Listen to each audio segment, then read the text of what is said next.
Kasi meron po kaming mga naririnig na balita na parang may mga ilang centers or clinics na they stopped giving the yakap benefits dahil daw po ay hindi sila nababayaran. Ano po ang reaksyon nyo dito, Doc Edwin? So itong yakap ang ating pivot to primary care kasi nga ang aming tansya, mga 33% to 35% ng mga inpatient cases ay dapat naalagaan at na-prevent yung admission kung nabigyang tuon ka agad dun sa primary care. So yun yung aming pivot. Kasama dyan yung unlimited consult, kasama rin yan yung basic na mga pagsusuri, lab test, at saka yung essential medicine na 21, parte na yan ang dapat binibigay ng ating mga accredited clinics. Ngayon, yung pinalawig namin, nagdagdag kami ng 54 na gamot. So yun naman ay nakapaloob doon sa ating gamot or access sa gamot, guaranteed access to outpatient medicine na pwedeng kunin ng ating mga pasyente doon sa ating accredited pharmacies. Basta meron silang reseta ng gagaling doon sa ating accredited yakap doctors at yakap clinic. So yun, binabayaran namin diretso doon sa pharmacy. Hanggang 20,000 a year yan na credit line per patient.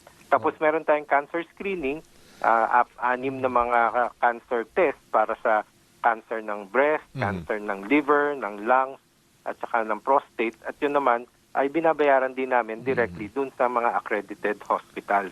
Ngayon dun sa pagbabayad, meron kasing ang tawag dyan capitation Parang binayaran na namin yung kabuuan ng isang taong serbisyong binibigay sa ating mga pasyente. Hindi yan fee for service na kada encounter ng pasyente binabayaran. So yun yung mga pamamaraan ngayon na tiyakin namin na tuloy-tuloy yung serbisyo. Kaya ang computation kasi niyan, inihintay pa natin until end of year kasi ang formula depende dun sa mga naibigay na mga serbisyo until December 31. Yun nga, naiipon kasi nga ang ating formula gumagalaw dahil kung cut-off ay humihingi pa minsan ng palawig na hindi pa po namin naloload yung aming data. Pwede bang extend ng another 1 month, 2 months. Kaya hindi compute ng ating eksaktong payment until nakapasok na po lahat ng ating mga records ng ating pasyente kasi yun po yung basihan ng aming pagbabayad. Ba't ganun po, yung unang bahagi naman po niyan ng ating capitation payment, pag nagkaroon po ng first patient encounter, ay binabayaran na po namin agaran. Buwanan po namin binabayaran yan at yun nga po yung pang-sustena ng operations ng ating mga yakap clinics. So, Yun po, bakit po pinag-aaralan ganun? namin paano pa maging mas efficient na ma-divide din namin yung full payment over the whole year at hindi na dun sa katapusan ng taon. Oo, okay. Kasi ngayon nga po may mga balita yung mga nag-stop sila no ng pagbibigay ng yakap benefits or yakap parang yung pagiging yakap nila clinic or center nila. Ini-stop nila. Tsaka yung supplies Oo. daw ng gamot, dahil maraming nga gusto mag-avail, parang may mga na hindi available. Oo, so yung mga ano pong supplies. message nyo doon sa mga hindi pa nababayaran or hindi nabayaran? Kailan daw po sila babayaran? So, nung nakaraang cut-off natin mula nung March 30, kasi yun yung hiniling ng maraming mga yakap providers, ay nakapagbayad na kami ng almost 90% ng ating mga claims. So, gumagalaw na naman at siguro mabilis na yung mga natitirang linggo para mabayaran na namin yung nung nakaraang taon.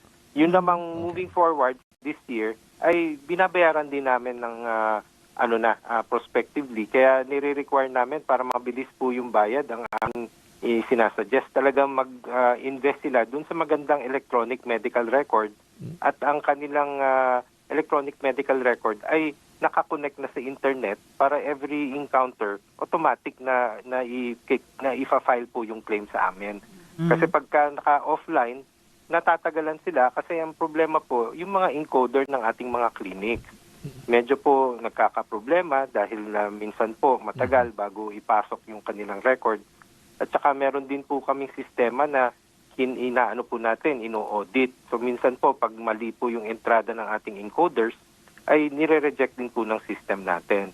Kaya quality control din po. Gaya rin po sa hospital, ang sabi namin, kami nasa 15-16 days na magbayad ngayon dun sa datihang 40 to 60 days.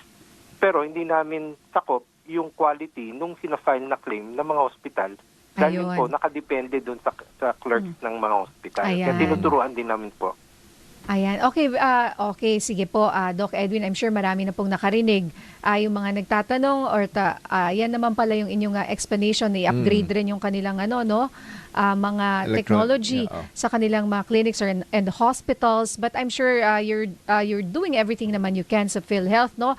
Para mas marami po ang makakuha ng benepisyo. Syempre hindi naman perfect yung sistema, but hopefully gumaganda siya, no, Doc? Especially Yung dumami ang inyong benefits nadagdagan kayo ng 60 billion, di ba? Okay, bago tayo magpaalam, Doc Edwin, baka may mensahe po kayo sa ating mga kababayan mula po sa PhilHealth. Paano po namin magagamit yung mga benepisyo na yan, lalo na yung sa yakap or yung mga, di ba, sabi nyo nga, yung primary care, Doc Edwin?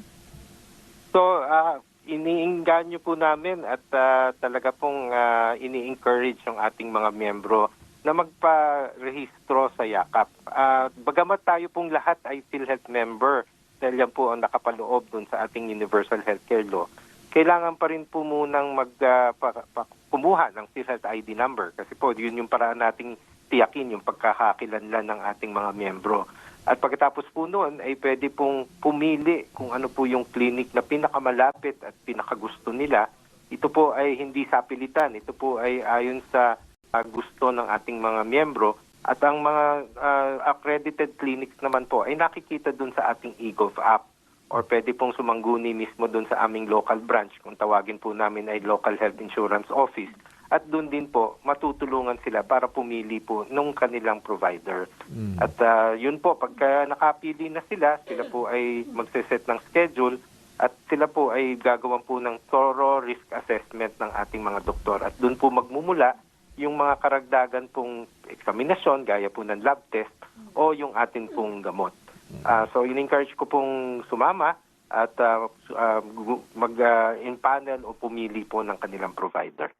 Alright. Nako, maraming salamat po, Doc Edwin Mercado. Sir Edwin, ang Presidente and CEO po ng PhilHealth. Thank you, Doc.